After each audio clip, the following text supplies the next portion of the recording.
An update tonight on a First Coast News investigation into a fake nurse. This week, he was arraigned. He pleaded not guilty. The family of the Clay County veteran who died while being cared for by that imposter says their fight for justice is far from over. They are calling for upgraded charges and more arrests in the case. The Clay County Sheriff is responding in an exclusive sit-down interview. There were just so many questions.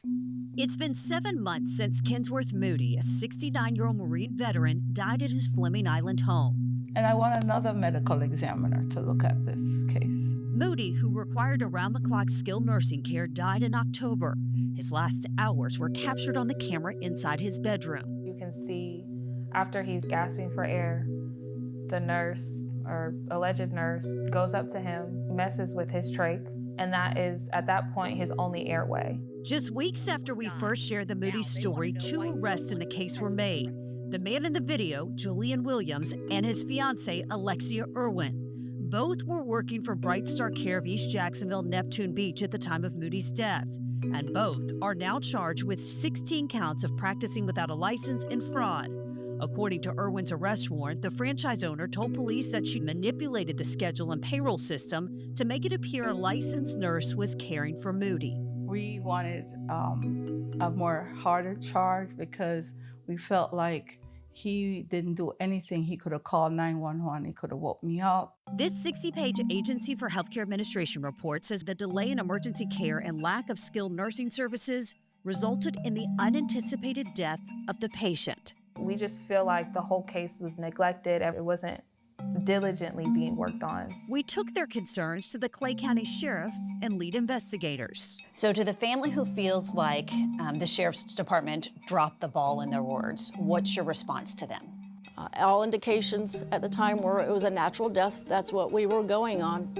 And as soon as we got a phone call from a family member saying, hey, this is not right, we immediately started taking action by having the body moved to the medical examiner's office for a full autopsy. But the Moody's say they requested an autopsy on day 1. By the time the sheriff's office made the request, 10 days after his death, he'd already been embalmed. A medical examiner determined Moody's death was natural.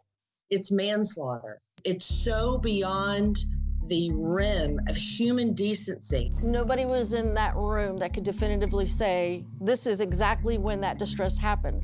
If the evidence was there, we would file the charges. The fact that he did not call police, the fact that he did not call 911 for help, did not administer CPR, doesn't that escalate the charges higher? When we're going off of bits of pieces of camera footage that is motion detected sort of thing, and there's points where the imposter nurse's back is to the camera and you can't fully see it. The Moody's say that imposter should have never been hired in the first place. They want the man listed in state documents as the owner of the Bright Star franchise, Suresh Pandurangam, held accountable. I complained to the agency. You're sending people that's not trained here. This letter from the Bright Star parent company shows the Jacksonville franchise owner was given a written notice 10 months before Moody died that the franchisee was not performing the required vetting or training in violation of the franchise agreement. While the owner spoke with police, your call has been forwarded to he and his attorney did not answer our calls or texts. We interviewed them multiple times with their attorney. They were cooperative. Why is the Clay County Sheriff's Office not investigating the owners of this franchise, Bright Star?